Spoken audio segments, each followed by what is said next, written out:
Good afternoon. Everybody ready to go?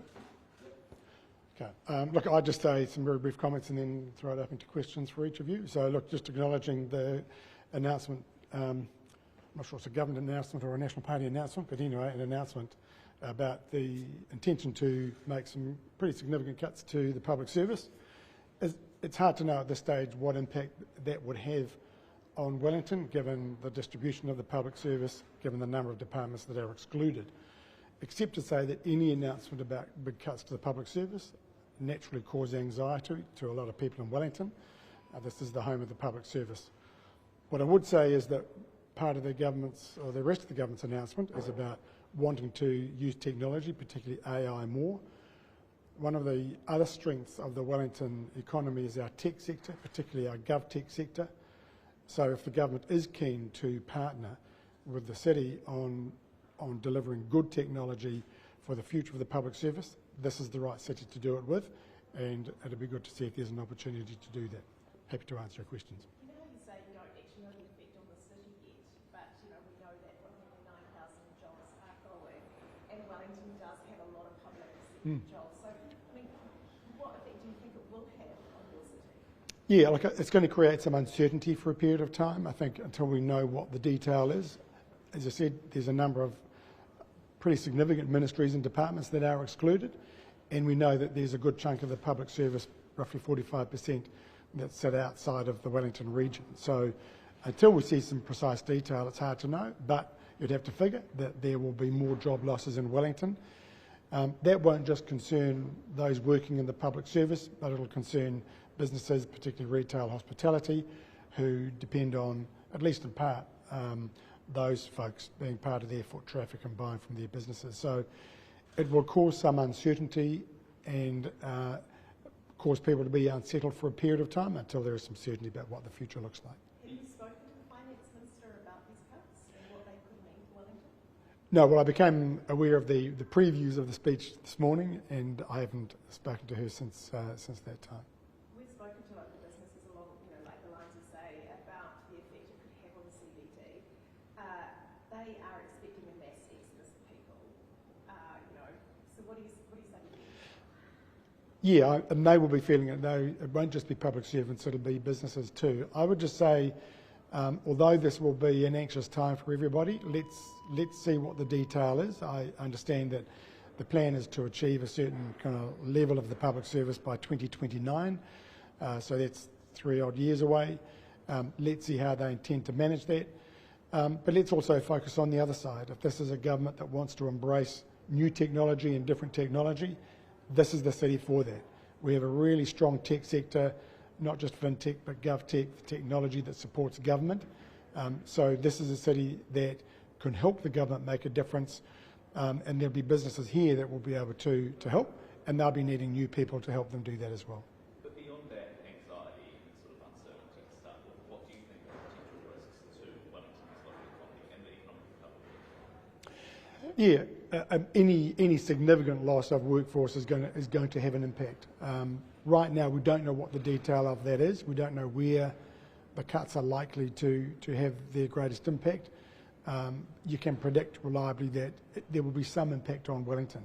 Let's see what the detail is, but let's understand also Wellington does have some other strengths to play to, and those are strengths that are not just good for Wellington, but actually could support government too if they partner wisely. What do you make of the impact of the previous public service cuts over the past couple of years? Yeah, they are noticeable, although I think probably it's not just the cuts, it's things like working from home also have a big impact as well. I mean, if on the back of the cuts the government also sees everybody in the public service has to be in the office 5 days a week, that actually might make a difference too. But look, those things do have an impact. Until we know what the numbers are coming out of this announcement, we won't be able to accurately predict the impact for Wellington until we do. Are you concerned about this announcement, or do you see it as an opportunity? It is both a concern. There is a potential opportunity, but of course it's a concern. It'll be causing some anxiety, and one of the immediate impacts of that, even though actual cuts haven't happened, is people stop spending, and that's what a lot of the businesses will be worried about. Is that starts straight away as people wonder you know, when the axe is going to fall, when the impact is going to be felt. Does the council have plans to do anything about compensation, back helping those businesses, keeping them open, keeping them on the ground in Wellington? It's not a role we typically play. We'll do our bit to work with businesses and others to boost the economy, to boost the Wellington economy. As I say, we have some strength, particularly in the tech sector. We'll continue to do and provide the support that we do in that sector. But beyond that, it's difficult to know what we would do that would make an impact. Can Wellington afford to lose more jobs? Well, Wellington's had a pretty static population for some years now, predating the last 2 or 3 years. So we are a city that is looking to grow. We're working with as many partners as we can to achieve that, and making sure that the city does what a capital city should do and bring vibrancy back to the city. So it is challenging for us. We started to see some bit of return early this year, a bit of a spring in people's step. That's taken a bit of a back step after the fuel crisis. This won't help. We will continue to do what we need to do to give people the motive and the ambition to be in Wellington, to come to Wellington, to help Wellington grow. You've mentioned that you want to see more of the detail, but the Finance Minister has pointed to back office government being bloated and looking like an 80s brother. So looking at the public service in New Zealand, it's clear that the core public service, a huge part of it is in Wellington. So is this going to devastate Wellington? I'm just conscious that you've got ministries and departments like health, education, defence, or some of the biggest departments are excluded from this particular program. So again, it comes back to, of those ones that are left, and even if you start jamming some of the smaller departments together, what that means.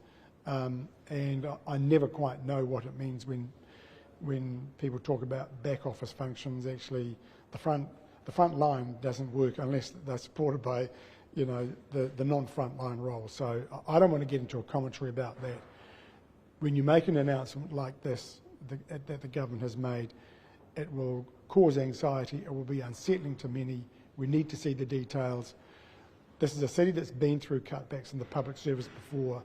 We have other strings to our bow, and the challenge is, I think, to play to our strengths, not to be rattled by the adversity. Ideally, to work with government on the things that we can work on together. That will grow job opportunities, grow the strength of Wellington and its economy, and make it better. So will you be seeking a meeting with the Minister over this announcement and how it's going to affect Wellington? Yes, in due course I will, yes. But you haven't made any arrangements of that sort already? No, well, I haven't seen the details literally until, a couple of hours ago, so haven't made appointments yet. So we know that a significant portion of people have also gone overseas. They're not finding the jobs in Wellington. I think it was about 1,700 in 2024, 2025 that have actually gone overseas. Do you worry about that if people can't find the jobs in Wellington, they're moving offshore? Yeah, but that's why I think it's important that we do play to our other strengths. We do in the creative sector and the tech sector. We have a growing and thriving tech sector. We've got, you know, companies like Henry, like Sharesies, Parts Trader that, you know, have established the head office here. The new international bank that's established the head office here. So people are attracted to Wellington because of our strength as a tech hub. For a government that says that it now wants to draw on that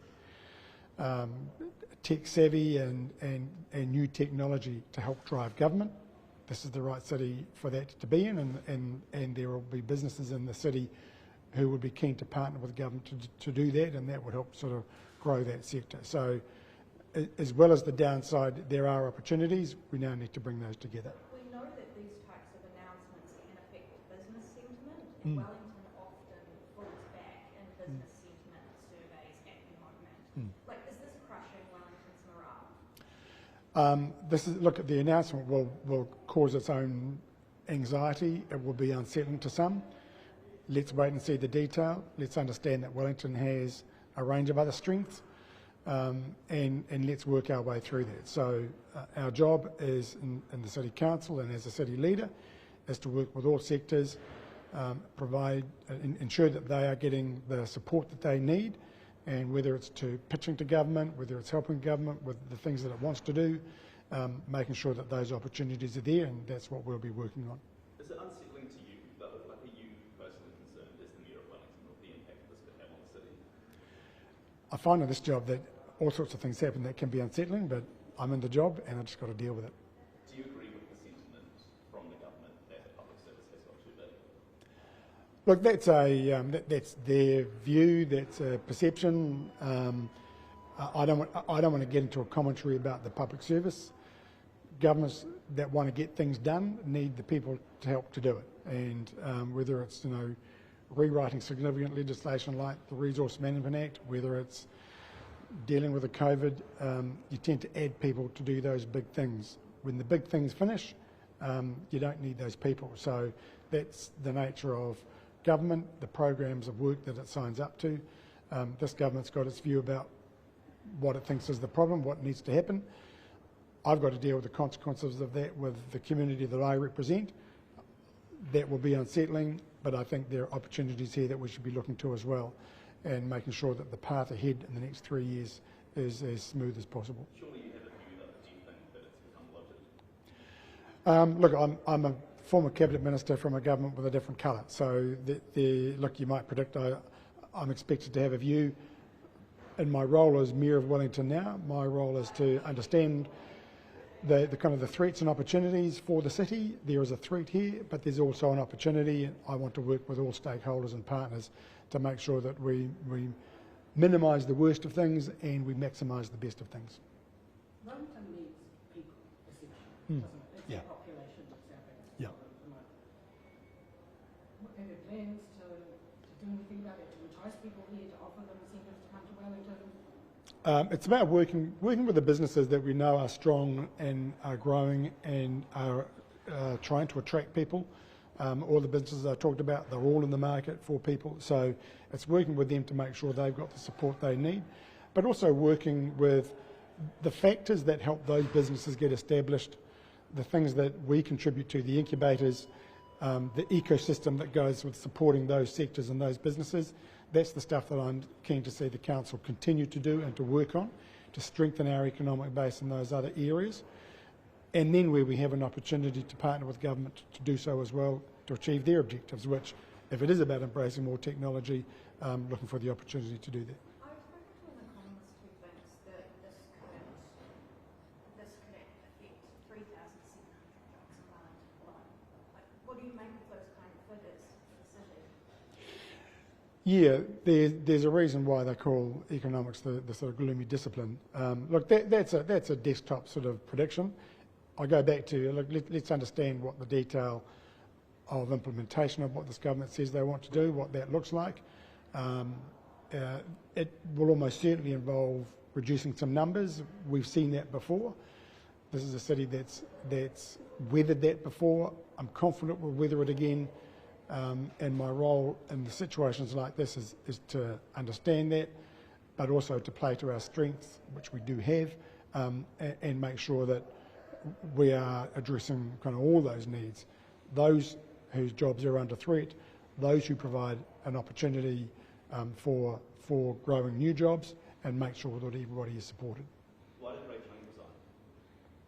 We'll have to ask him that.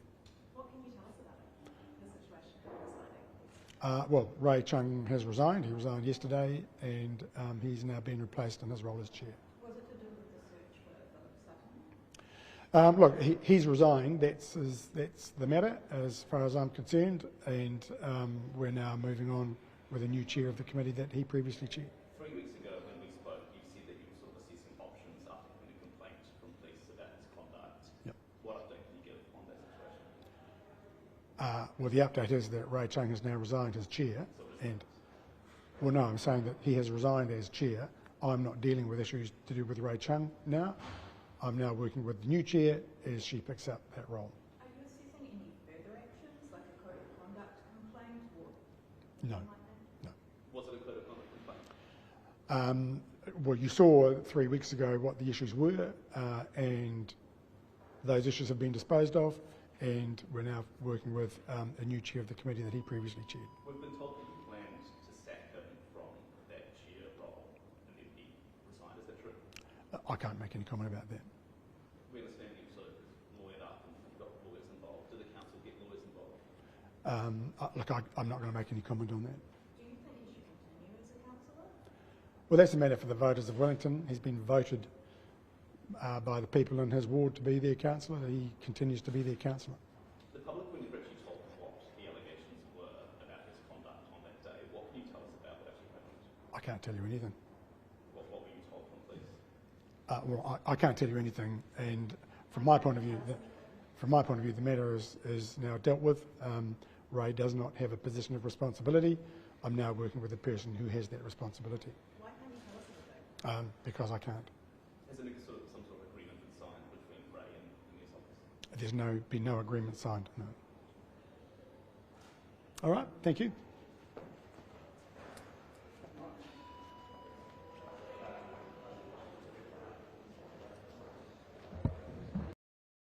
Is that like one of my main motivations for becoming a singer was so that I could get on the Muppet Show?